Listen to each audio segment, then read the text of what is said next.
नमस्कार विद्यार्थियों, महाराजा Surajmal PG college अजयपुरा की ऑनलाइन क्लास में आप सबका स्वागत है।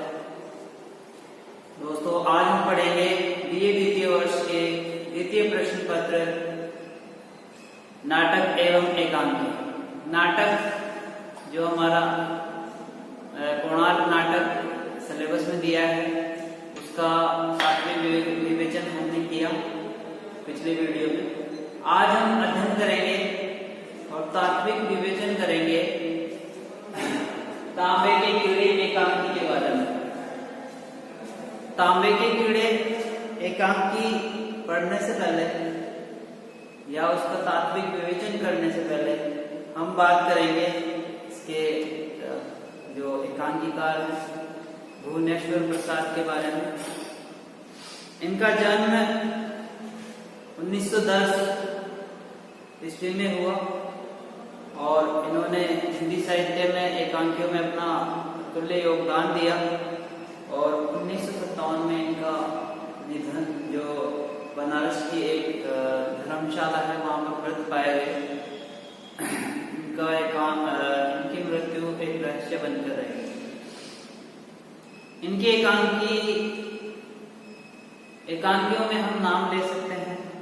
एक समयहीन साम्यवादी, रहस्य रोमांच, लॉटरी, मृत्यु, रोशनी और आग, तांबे के कीड़े, जो हमारे सिलेबस में दिया है। इसका प्रकाशन 1946 हंस पत्रिका में अमृत राय के द्वारा किया गया और इनकी प्रथम एकांकी संग्रह का नाम कारवा है, जो 1935 में प्रकाशित हुआ। ये इनका एक छोटा सा विवरण है जो आप एग्जाम में लिख सकते हैं। अब पढ़ेंगे एकांकी के तात्विक विवेचन। तांबे के कीड़े एक तरह से ये प्रतीकात्मक शैली में लिखी गई एकांकी है और इसमें जो नाटक के तत्व होते हैं वही एकांकी के होते हैं, लेकिन इसमें बहुत बड़ा अंतर है। नाटक, जैसा कि मैंने नाटक और एकांकी में अंतर वीडियो में बताया कि जो नाटक है उसकी समय सीमा ज्यादा रहती है और एकांकी की समय सीमा कम रहती है। तो ये एकांकी है और इसका तात्विक विवेचन करेंगे। सबसे पहले बात करेंगे कथा वस्तु व कथानक।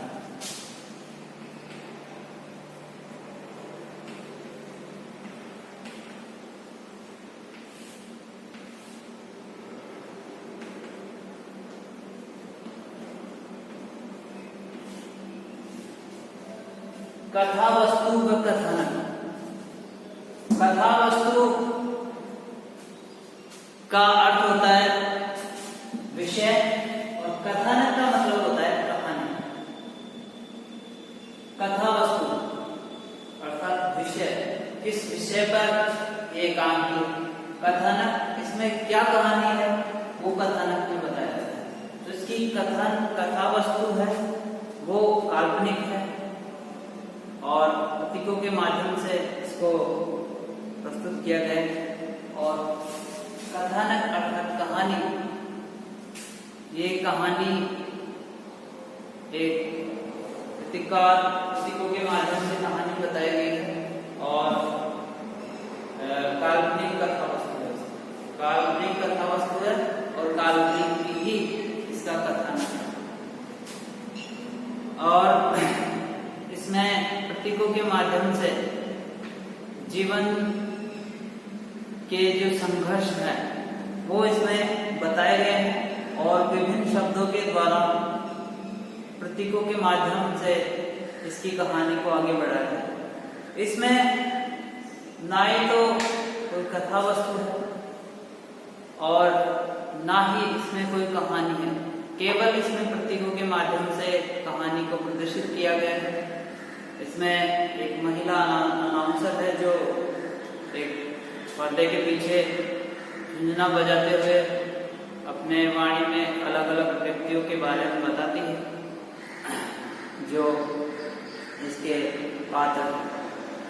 इसके अलावा इसमें एक जीवन का यथार्थ सत्य बताया है रिक्शे वाले के माध्यम से कि जो रिक्शा है वो यही रहता है और रिक्शे वाले बदल जाते हैं।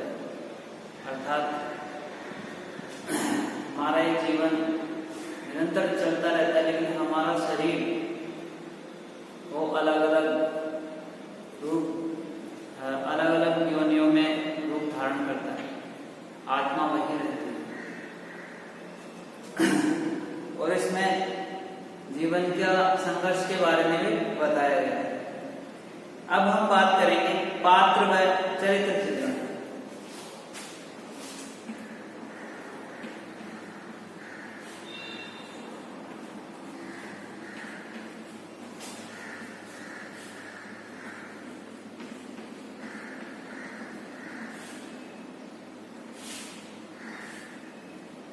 पात्र व चरित्र चित्रण हमारी जो एकांकी है तांबे के कीड़े,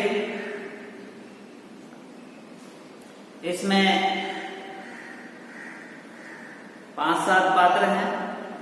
जैसे एक महिला अनाउंसर है,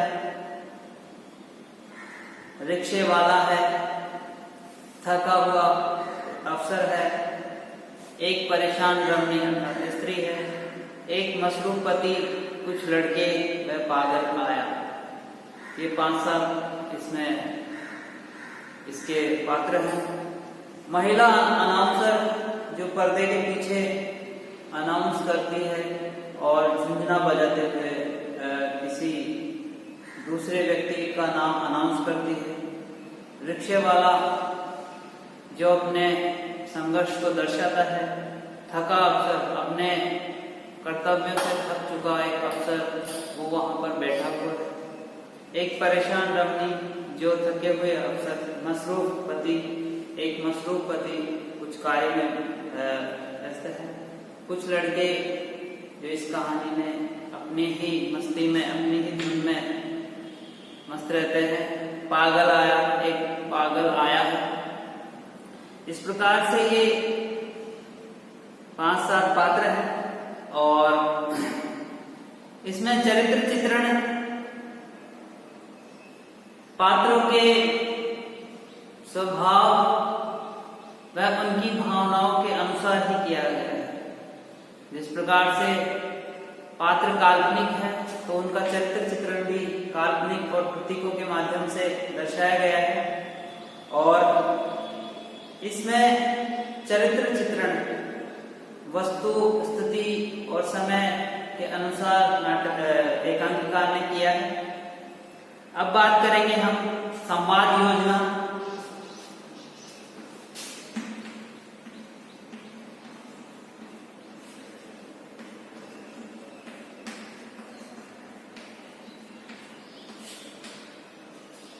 संवाद योजना अर्थात कथोपकथन, डायलॉग। इस एकांकी में कैसे डायलॉग है, क्या इसमें जीवन की सच्चाई बताई गई है, ये हम संवाद योजना में देखते हैं। और प्रत्येक पात्र के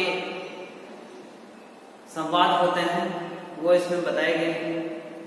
संवाद योजना में प्रतीकों के माध्यम से और रहस्यात्मक ढंग से संवादों को प्रस्तुत किया गया है। संवाद बहुत ही आकर्षक, प्रभावित करने वाले हैं। कहीं कहीं बड़े बड़े संवाद हैं, कहीं पर छोटे संवाद हैं। अर्थात जिस प्रकार से जीवन में उतार चढ़ाव रहते हैं, उसी प्रकार इस एकांकी में संवादों को पिरोया गया है, पेश किया गया है। और इसके संवाद कुछ उदाहरण देखिए।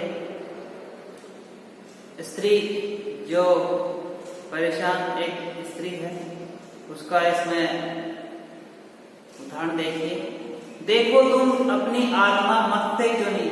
अब ये संवाद देखते ही हमारे मन में आता है कि ये एक रहस्यवाद, इसमें रहस्य छुपा हुआ प्रतीकों के माध्यम से। देखो तुम अपनी आत्मा मत्ते क्यों नहीं, तुम अपना शरीर क्यों नहीं मत्ते। अर्थात इसमें भी रहस्य छुपा हुआ है कि वो स्त्री प्रतीकात्मक शैली में बात कर रही है और अपने पति को समझाना चाह रही है कि आप अपनी आत्मा और शरीर को मत हो, अर्थात आत्मशोधन करो, सोचो समझो फिर उसके बाद में कार्य करो।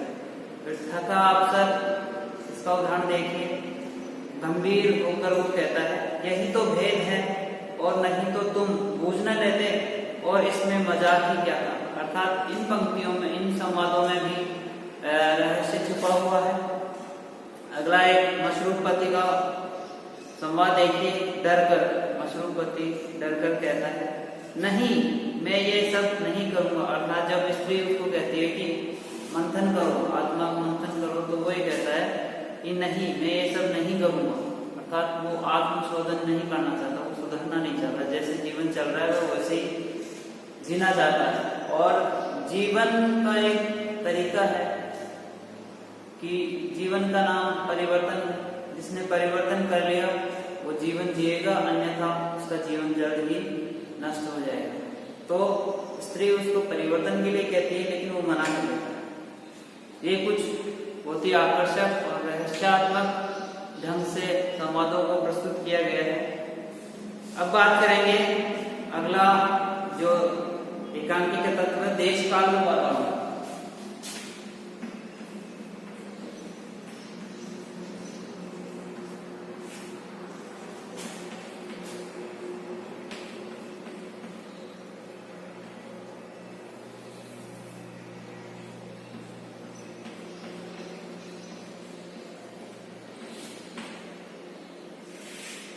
देश काल का वातावरण, जैसा कि मैंने पूर्व में बताया कि जो कहानी है इसकी एकांकी की जो एक काल्पनिक है, प्रतीकों के ढंग से प्रस्तुत की गई है। तो इसका देश काल और वातावरण के बारे में बात करेंगे कि इसमें कहीं कहीं भारतीय संस्कृति को दिखाया गया है और कहीं कहीं पाश्चात्य संस्कृति से भी इनके पात्रों का अनुकरण दिखाया गया है। थका हुआ पति है और मसरूफ पति है, ये अपने ही मस्ती में मस्त रहने वाले, और जैसे कि पाश्चात्य संस्कृति में होता है वो पूरी तरह से अपने जीवन को सही ढंग से या जैसे चल रहा है वैसे ही चलने देते हैं। उसी प्रकार यहाँ पर हम बात करें इस तांबे कीड़े एकांकी की, इसका जो देश काल है वो भारतीय और पाश्चात्य संस्कृति का में आपस में संघर्ष दिखाया गया है और उनकी अपनी अपनी विशेषताओं को इसमें एकांकी में प्रस्तुत किया गया है एकांकीकार के द्वारा। अब बात करेंगे अभिनेता।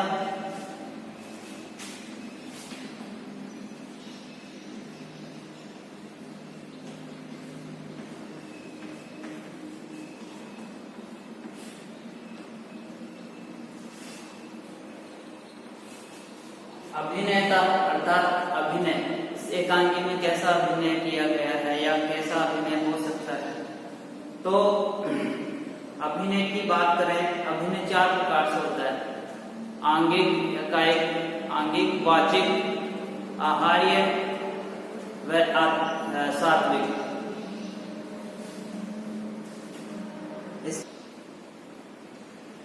जैसे कि मैंने बताया अभिनेता 4 प्रकार का अभिनय होता है, इसमें आंगिक, वाचिक, आहार्य व सात्विक अभिनय होता है। इसमें भी एक अभिनय को छोड़ दो, आहार्य, क्योंकि इसमें अभिनय पर्दे के पीछे किया जा रहा है और जो महिला अनाउंसर है वो पर्दे के पीछे अपने आवाज झुंझुना बजाते हुए कर रही है। तो इसमें वाचिक अभिनय पर ज्यादा जोर दिया गया है। एक होता है आंगिक अभिनय, अपने अंगों के द्वारा अभिनय। दूसरा है वाचिक, तो इसमें वाचिक अभिनय अर्थात वाणी के द्वारा अभिनय किया जाता है, उसको ज्यादा महत्व दिया। आहार्य, इसमें वेशभूषा का कोई महत्व नहीं है, इसमें भाषा पर ज्यादा जोर दिया है। और चौथा है सात्विक अभिनय, तो इसमें सात्विक अभिनय की झलक भी देखने को मिल सकती है इसमें ज्यादा जोर वाचिक अभिनय और सात्विक अभिनय पे दिया गया है। और इसके जो पात्र हैं वो अपने अपने ढंग से अपनी वाणी के द्वारा अभिनय प्रस्तुत कर रहे हैं। अब बात करेंगे हम अगले इसके रंगमंच तक।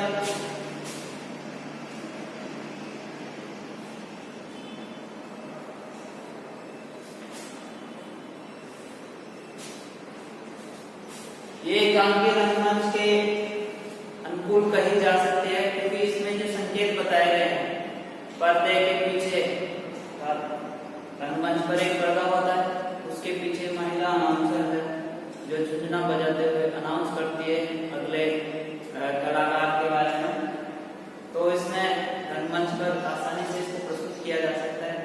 इसके बाद में जो अभिनय करने वाले अन्य पात्र हैं, जैसे मशरूपति है, एक परेशान स्त्री है, रिक्शे वाला है, वो भी आराम से रंगमंच पे प्रस्तुत किए जा सकते हैं और वो अपने संवादों के द्वारा रंगमंच पर अपने सजीव अभिनय के द्वारा उसको इसी तरह से प्रस्तुत कर सकते हैं।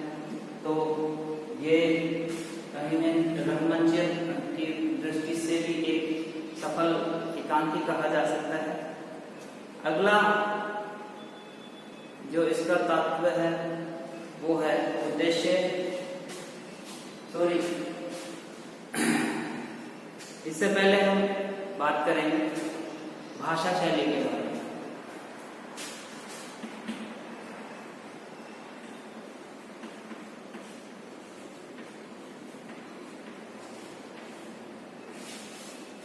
भाषा शैली, इस एकांकी की जो भाषा शैली है, भाषा इसमें उर्दू के शब्दों का अधिक प्रयोग किया गया है, जैसे साफा, शोक, इजाद, बादल, आईना, हसीन, हसीन आदि बहुत सारे इसमें उर्दू शब्दों का प्रयोग किया गया है नाटककार ने। और इसमें कहीं कहीं शब्दों को प्रतीकों के माध्यम से प्रस्तुत किया है। जैसे बादल शब्द आया है भावनाओं के प्रतीक के लिए, सूरज बुद्धि के प्रतीक के लिए एकांकीकार ने प्रस्तुत किया है। आईना अर्थात ये बुद्धि की छाया का प्रतीक है। आईना क्या है? बुद्धि की छाया का प्रतीक है। रिक्शा वाला है वो निरर्थक, रिक्शा वाला नहीं, रिक्शा, जो रिक्शा है वो निरर्थकता का प्रतीक है, अर्थात रिक्शा वही रहता है, उसको चलाने वाले बदलते रहते हैं, तो निरर्थकता का प्रतीक है। सीटी बजाना, इसमें जहाँ पर सीटी बजती है वो सृजन की आकांक्षा का प्रतीक है। सीटी बजाते ही सब सचेत हो जाते हैं, अर्थात यहाँ पर एकांकीकार चाहता है या एकांकी में जो आए हुए पात्र हैं वो अपने जीवन में नए सृजन की आकांक्षा चाहता है। और जीवन का हसीन संगमरमर, यहाँ पर ये शब्द अंतरात्मा के प्रतीक के लिए आया है कि जीवन का जो हसीन संगमरमर है वो क्या है? अंतरात्मा। हमारी जो अंतरात्मा वो संगमरमर के समान है।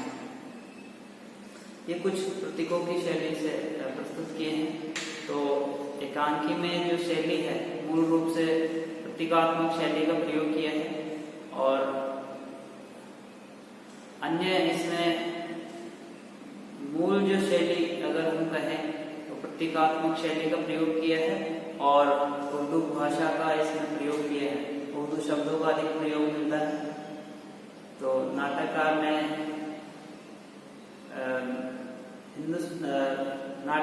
एकांकीकार ने उर्दू शब्दों का अधिक प्रयोग किया है।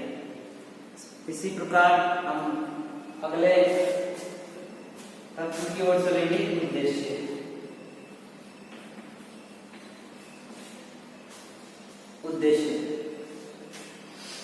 एकांकीकार ने एकांकी एक निश्चित उद्देश्य के लिए लिखी है। पाठकों के हृदय में एक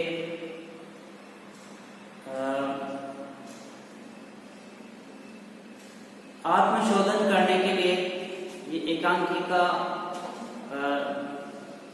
को लिखा होगा और इसमें प्रतीकों के माध्यम से पाठकों को एकांकीकार समझाना चाह रहा है कि जिस प्रकार से ये पात्र बातें कर रहे हैं और जिस प्रकार से भी ये पात्र इस एकांकी में अपने अपने मत व्यक्त कर रहे हैं, लेकिन अंत में एक ही सत्य है कि जीवन को जीना पड़ता है, संघर्ष में है। उसी प्रकार मनुष्य के जीवन में बहुत सारे उतार चढ़ाव आते हैं, लेकिन मनुष्य को जीवन जीना ही पड़ता है, जीवन संघर्ष करना पड़ता है। वही इस एकांकी का संदेश है, इसमें कोई कथानक नहीं है। लेकिन अगर इसकी जो कहानी है वो एक बार पाठकों के हृदय में समा जाए या पाठकों को समझ में आ जाए, तो इससे अच्छी एकांकी और कोई नहीं हो सकती। और इसमें प्रतीकों के माध्यम से कथा की प्रस्तुति की गई है, बहुत अच्छी एकांकी है। आज के लिए इतना ही, धन्यवाद।